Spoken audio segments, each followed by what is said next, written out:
friends. Welcome to Perry Live. This is a weekly kind of a talk show that we've started right here in Perry to discuss all of the things that are happening in downtown Perry. There's really, honestly, there's quite a bit happening, and so we thought that maybe by doing just this weekly show you, and also I think maybe for other communities to see and get a little inspiration, and probably even surrounding communities that might want to come to Perry and check out, hey, what's happening there as things are happening. So, second episode this week, and I'm number two. I'm super excited and honored to have my new friend here on as my co-host the second time, Brett Nation. Brett. Well, thank you for having me, man. It's quite an honor to be here. Well, and, be a part of this. We'll see how it goes. Yeah, I'm sure it'll be fine. Yeah. So Brett, honestly, as we were starting and talking about this, your name came up quite early as maybe somebody that I should meet with and talk to, and I think it has to do with, tell us a little bit about who you are and your occupation or whatever, and kind of the message that you're sharing to your congregation. Okay. Well, I pastor a great church in Perry, Oklahoma, Perry Assembly of God. Yeah. And very excited about that place, but not just about it, but its love for the community. And I moved here January 2nd, actually 13 years ago. Oh, wow. And became the pastor there. And actually, what brought me to town was the church opening, but it was actually Gloria Brown.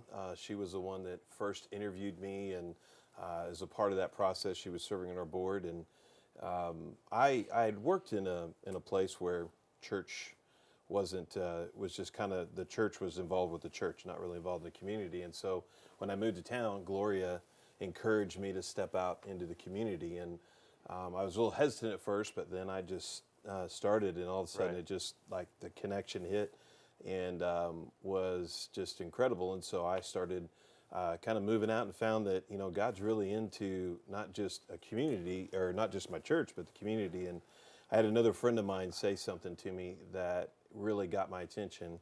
And he just said, God never called anybody to a church, he called people to a region. Yeah. And I thought, that's exactly right, that I'm called here not just to pastor our church, I'm called to pastor and support and do whatever I can for the community. So that's something. So from that point on, that was within my first 2 years of here. It's just been my heart and passion. I've been giving myself into the community and believe in this community. And honestly, Perry is a very easy place for that to happen. It's a great community. Today, we've got stories. I mean, everything we're seeing in front of us has something to do with this. With this community. For example, I do need to give a little shout out to Phil and Gayla and Kim at Red Earth Designs. Very good people, yeah. They're good people, right? And yesterday I just kind of said, hey, we're doing, the show and whatever.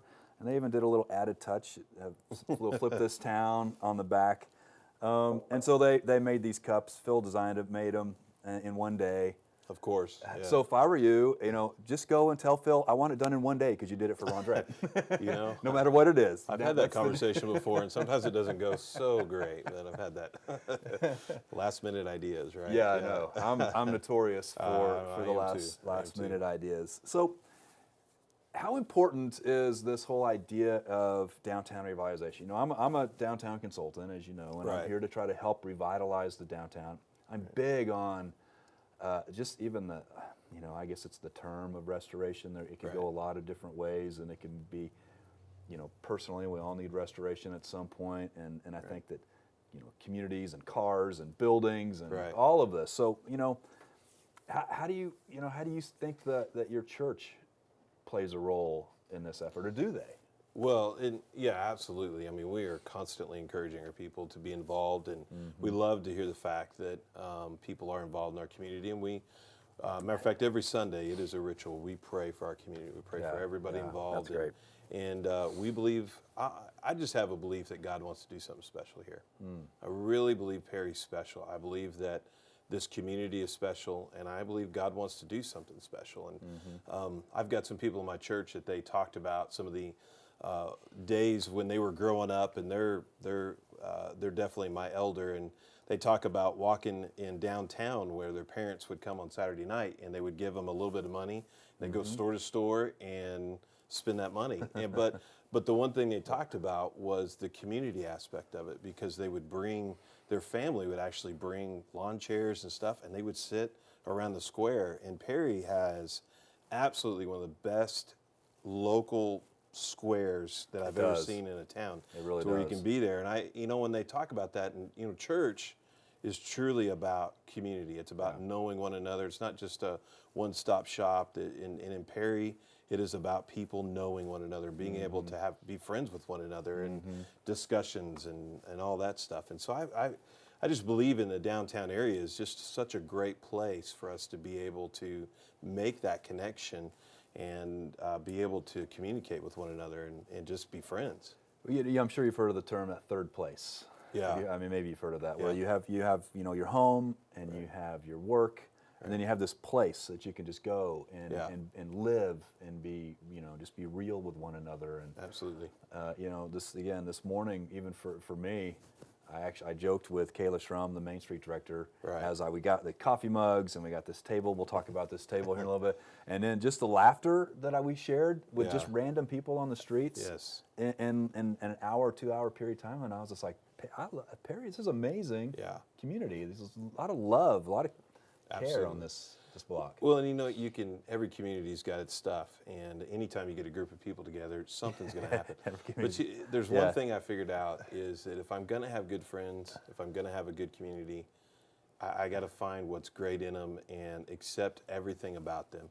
And sometimes it's a struggle, but Perry truly has people that will support one another, love one another. In my 13 years of being here, I have seen this community rally around people that have had problems. And my greatest, probably the greatest thing when I first moved here, was right after, it was a couple years after the Katrina hurricane. And I literally, where the nursing home used to be, one of the older nursing homes, was transformed literally in a day to house people all the way from Louisiana. Yeah, that's right. There was I think there were 300 people that probably showed up that day just to clean. Things were cleaned 2 and 3 times just because somebody wanted to clean something. And that's the heart of Perry. Right. And that's the heart of what people really want to do in this community. I think another example is just recently, even downtown, the event with the police officer that was injured, and seeing even the gifts. Actually, at Red Earth Design, I walked in there and Phil was showing me all of these donations that were given. And it's a special thing. Yeah, absolutely. And people truly care. Yeah, they really do. And we're but at the same time, I like what you said. I don't remember exactly how you said it. There also is a dynamic of people. There are people involved in all the different personalities and all different types. And, kind of heard it said that the church would be perfect if it weren't for the people. Or the community would be perfect if it weren't for the people, because we're all. Yeah. I know for me, I'm messed up. A lot of times. Yeah. And well, and if I took, even as a pastor, I grew up in sometimes could be a little strict in some areas. I say strict, it wouldn't, compared to some others, but, you were afraid to make a bad decision, afraid to do something. Yeah. And a lot of reasons why you're afraid is because of how other people might treat you. Right. Because if you did, the news got out, especially in today's world where everything gets out so fast. But I think our community does have an ability to, we always have the shock of things when they happen, but they really, I've seen them be able to get over things, be able to move past things. And, with God, of course, His grace is beyond our comprehension to even think, and I've always said if I were God, that'd be a bad thing. It'd be a bad thing. I know there'd be a lot of people like pillars of salt right now. Right.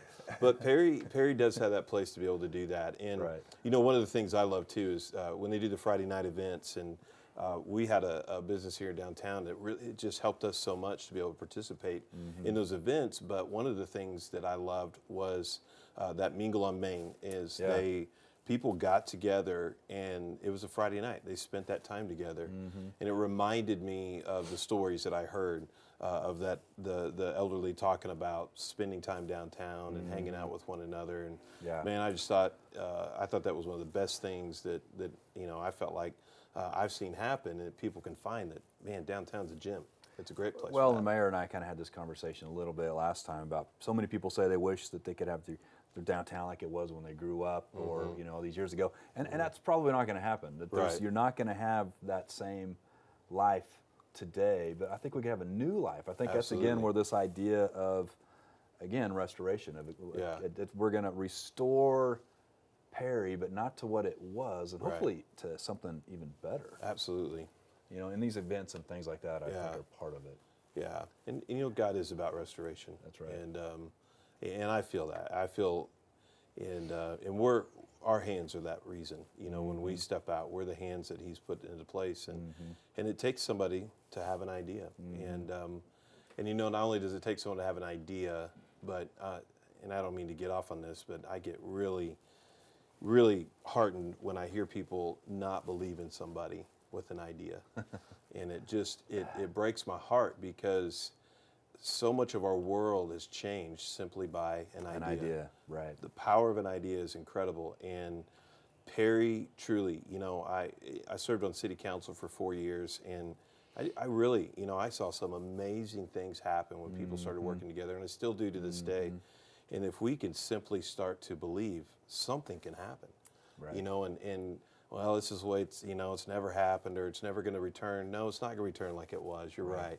But we can believe something good can still happen. We can still have an incredible community for our kids to grow up in, and we can have. I mean, honestly, one of the things I do is many times I circle downtown.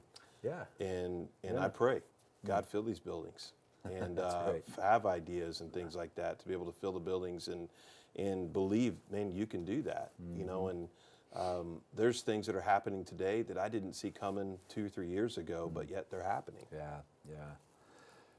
So I wanted to kind of touch on with you, and I've been excited about this part of the interview because I just got nervous now. okay, because we're sitting right here in the heart of. I believe we're sitting in the heart of this community. Absolutely. I mean, if we were going to do a postcard of Perry, it's Downtown. probably not going to be on the highway right there, right? And so it's more. This is it. The courthouse is downtown, right where we are. And so if this is the heart of the community, you know, all these other arteries are really coming from the heart. And so, can you see how similar community I think is to the heart of man? And Right. so I told you earlier, and some of you that maybe have been to one of my presentations, or even probably when I presented here in Perry the first time, a lot of times my last slide or towards the end of my presentations is Proverbs 4:23.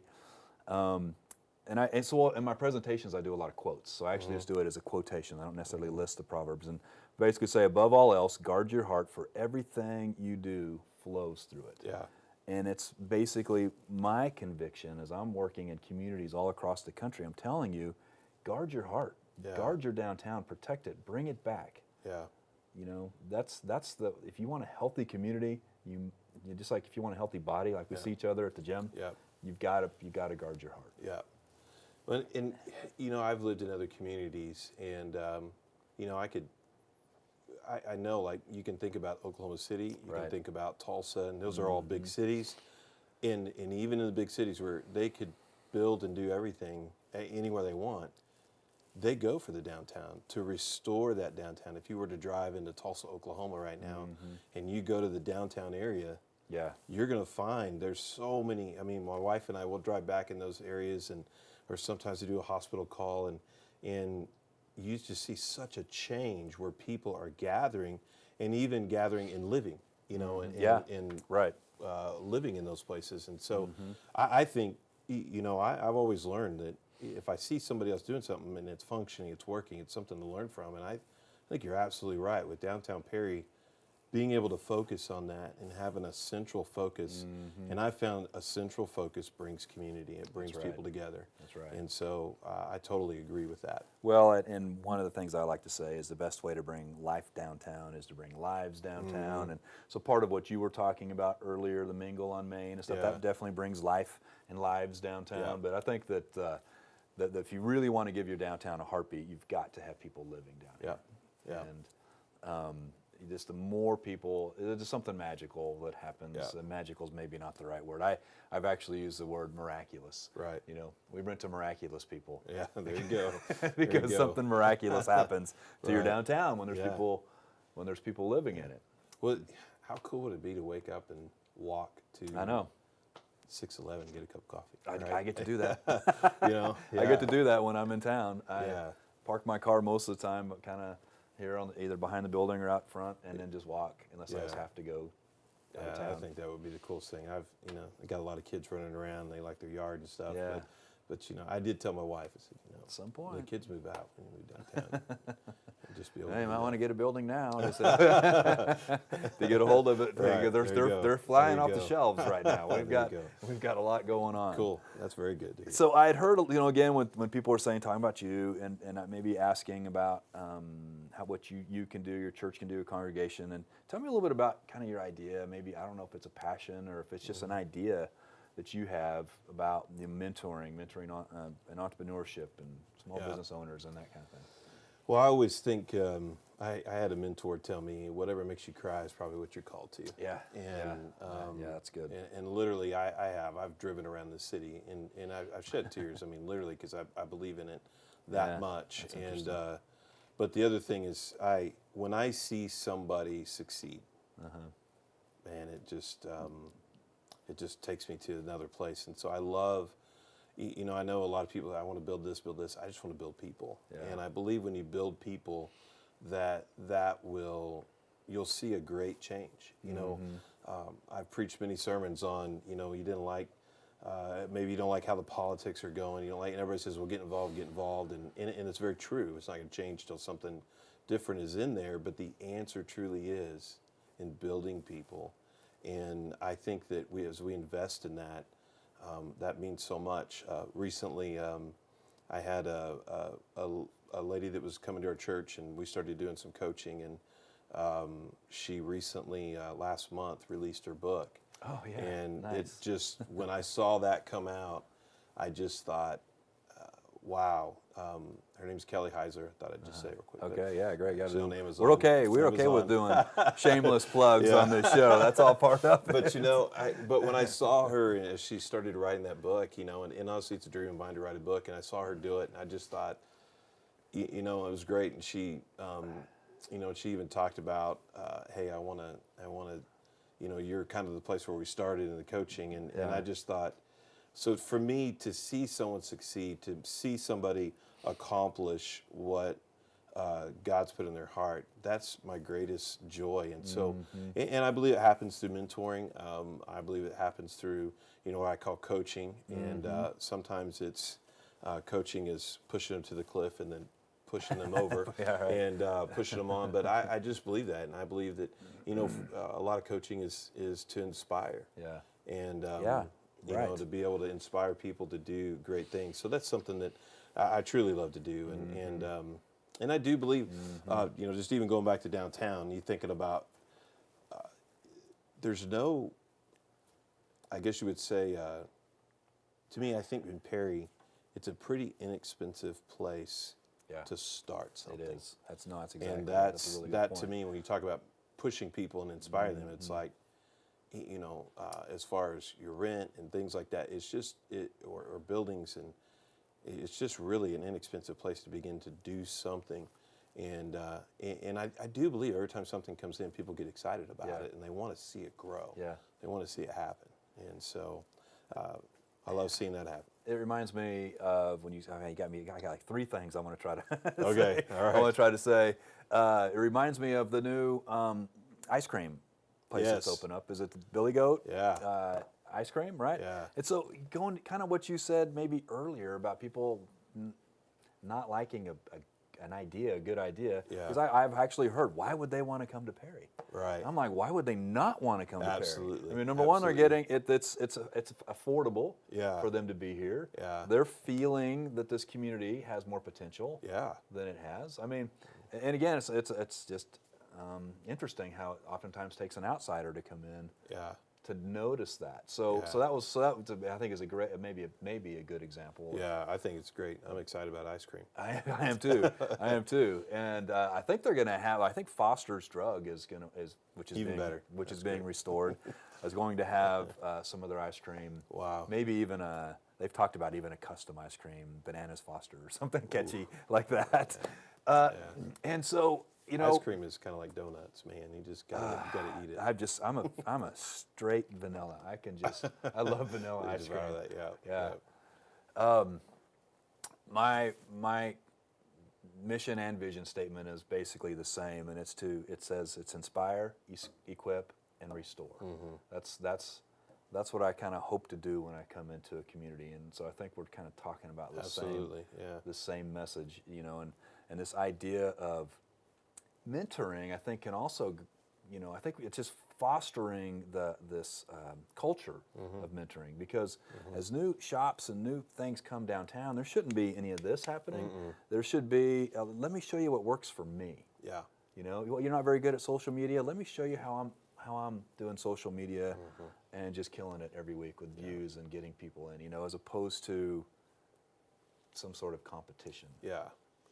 Well, and I think that one thing you're going to find too that I believe with, you talk about Phil and Gayla and you know, some of the other folks that they, and even where you got this table.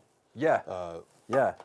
With, you can go ahead. Let's talk. Okay, I'm glad. Yeah. Thanks for bringing that up. So, you know, again, a great community here in Sioux Sands with Yankee Dime.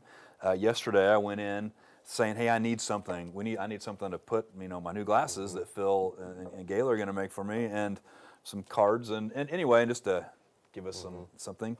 And we couldn't find anything, and so Sue went, and her and her husband Lloyd made this for us last night, knowing that I like repurposed things. But I think this table is kind of an example. We can't really see the base right now. The base is kind of a rusty stand. I can't remember what she said this was, and this is just some old lumber that they've just repurposed. And I think there's, to me, something special about it in the sense of what we're talking about today. That this was restored, repurposed out of things that wasn't meant to be great. In fact, most people might consider this garbage. And we're standing with it. This is going to be a centerpiece that we're going to love and show, because it's been fully restored into something. And so again, I think that's we've seen that over and over again in the heart of man. And we've seen it now in things just like this, and I think we'll have potential to see it in this community. Well, and it's great when, you know, businesses do, and like Sue, you know, I've seen her support us. I've seen her support others, and you know, and Phil just going in and saying, "Man, I need this to make my business succeed. I need," you know, and even at the Photoshop with Mary Waters or Mary Bunch, excuse me, and just having all these people that work together, and that's what's going to make this thing work, and when people can believe in one another and do that, and I've seen that in business after business downtown, and the businesses that I see that really do thrive and succeed are ones that do support each other, and that's a really good point. I mean, and I think that's very important that we do that. You know, when I get the chance, I'll brag on my community, Asylum Springs. We weren't always one of the best, you know, small towns in America, like we literally are ranked today. And the big restaurant that has the unlimited, maybe we think the unlimited budget, but the biggest budget for advertising and whatever, oftentimes will put on their Facebook page, "Here's our specials." But if you don't like our specials, go check out Fratelli's, because they have a great pizza, and go check out the cafe, because, you know, today is soup and sandwich day, or go check out, I mean, and they literally put that on there. And people love it, because number one, you can go to one spot and see what everybody's having, and it also just shows we're all neighbors, and we're all family. And so I'm going to do a shameless plug again. We said it's okay to do on the show. So right before I came down here, I literally finished a podcast. I'm doing a Flip This Town podcast. My partner's in Christy Trevorrow in Rochester, Michigan, and we were talking about career highlights, kind of reflecting. And what you said, what makes you cry, is probably what you're passionate for. I literally just said a few minutes ago that when I had one of my buildings caught on fire, and it was devastating, and it was probably the most beautiful or accurately preserved building in all. So imagine if it was like the folk art building or something, or the courthouse, a building that really meant something, and it caught on fire, and it was really bad. And people said tear it down, and I remember spending all day cleaning it up with my crew. I had a great crew of guys. And then going in the next morning, and it just hit me, that smoke, you know, and I literally cried walking through this building. I was asking myself, why am I crying over a building? It wasn't because it was stuff. It was just because I think now you've even helped me clarify my own mission. You know, I love old buildings, and I love seeing them Yeah. brought back to life. I Yeah. think there's something. It's our history. It's our Right. part of our nation's history. Right. Yeah, I'm with you. And you know, we experienced a fire in 2011. We have one of the probably one of the older homes. It's one of the ones that kind of sticks out. Yeah. And I remember people just driving by, and many people had a lot of memories in that home. Mm-hmm. You know, and I really felt the weight of that actually when it burned down, and we actually had to take the entire second level down, and I had to get past the Yeah. fact of going and getting my kids out of the fire, you know, Yeah. and once we Wow. got past all that, it was imagine like, that. you know, we're taking that home and being able to take it back to what it was, because it really meant something in the community, and it wasn't that it was some sort of an idol or something. It was just there's Yeah. memories that are Right. there, Right. and you know, memories are things of the past, but yet those memories can propel us to the future. They can propel us to things, and you know, it just seems like life a lot of times cycles. And our buildings, you know, we may go through like this cool architecture and all this new and great thing, but then we tend to go right back to the I guess you'd say the word antique or Yeah. something like that, Yeah. and go, man, to restore that to something that fits today, and it's awesome. It's stable. It's strong. And I'll never forget walking back into the house for the first time that it was all done, and we're Yeah. moving furniture back in, and it's like, Hit you wow, again. Yeah. incredible. And Yeah. I was the same way. and you know what? I believe that can happen even in Perry. That those things, as people even drive through our downtown and see the buildings full. And I hope they can go ahead and just see it now before it even happens. I know. You I think that's I important. think to do. that's actually the first form of tourism we're going to experience here in Perry is people that are going to want to come and see what they look like now, take some pictures, talk to people, go in the shops, and then come back every several months and watch the progress. Right. That's actually a form of tourism. Okay, we've got to wrap this up. I got cards here because Okay. I'm trying something a little bit different. We're going to have fun with this, and I have 3 questions Okay. that I did not ask. They're quick questions. So you have 4 kids? I 3 got kids? 4 kids. 4 kids. What's your best dad joke? Oh my gosh. You gotta have a dad joke that they're like, oh, Dad.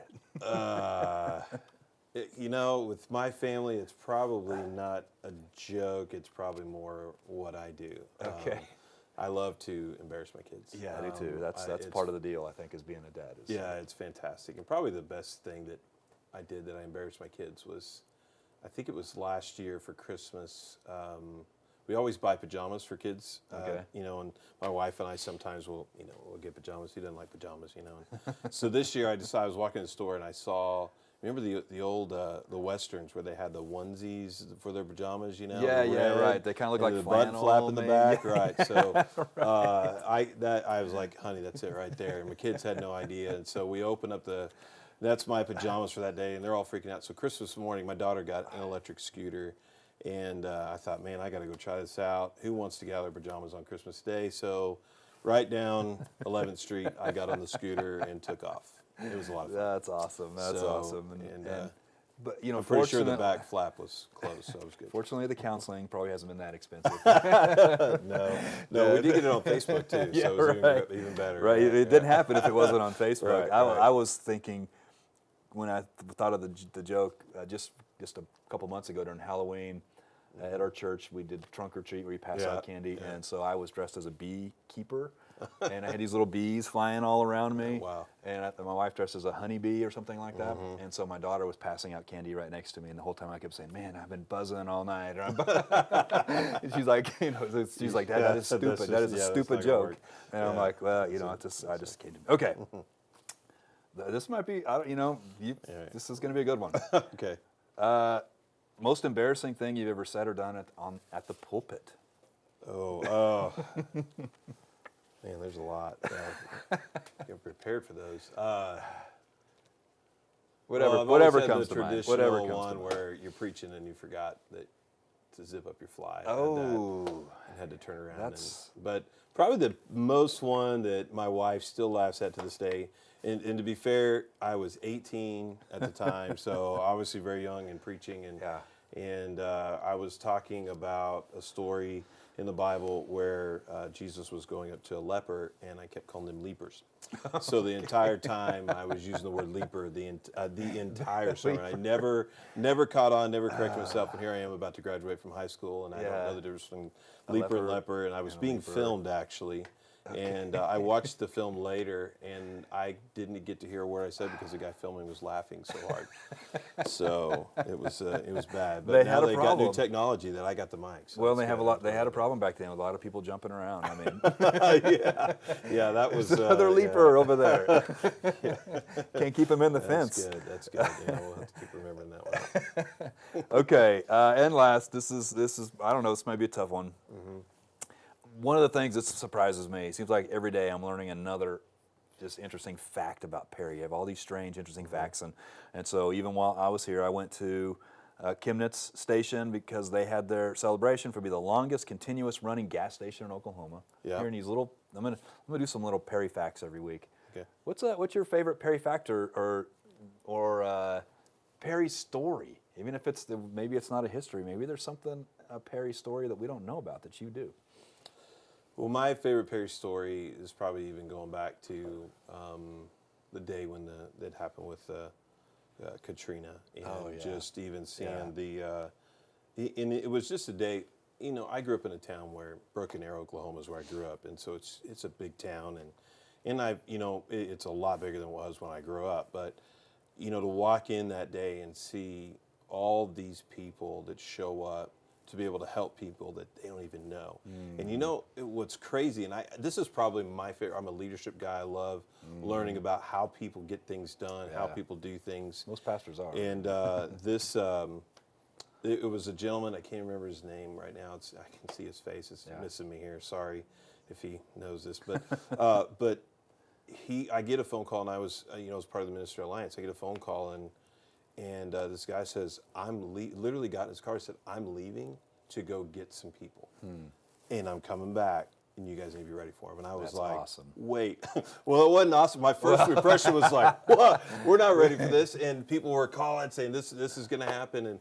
And I just was, what are we going to do? We don't know. And, totally different cultures, everything. And you're going to go down and, the guts that it took for him to go and do that. And, he actually went down and he came back empty-handed. And then we got a little smarter about it. Everybody kind of gathered around, and somebody went with him this time that was able to relate to people a little bit better, relate to the culture a little bit better. And all of a sudden we get families that come back, and it just, man, that day it still burns in my heart. And it's just a matter of one person making a decision that this is what's going to happen. That's right. And all these folks, I mean, they spent, and it was crazy when they came to town. They're driving up, and we're so used to, we got soap, we got all this stuff, and these guys were telling stories about walking in water for 2 days at a time, with water up to their knees, not waiting to be rescued, and it just was incredible. And they got to come to Perry, Oklahoma, to be a part of that. And so, one guy. Great story. Brett, this was great. This was a really good time. I appreciate you taking some time. Man, thank you very much for having me on the show. I appreciate it. So we'll do this again next week. Stay tuned next week for Perry Live with Ron Drake, and we're going to have some more fun facts and hopefully some interesting things that you'll enjoy. Signing off. Thank you.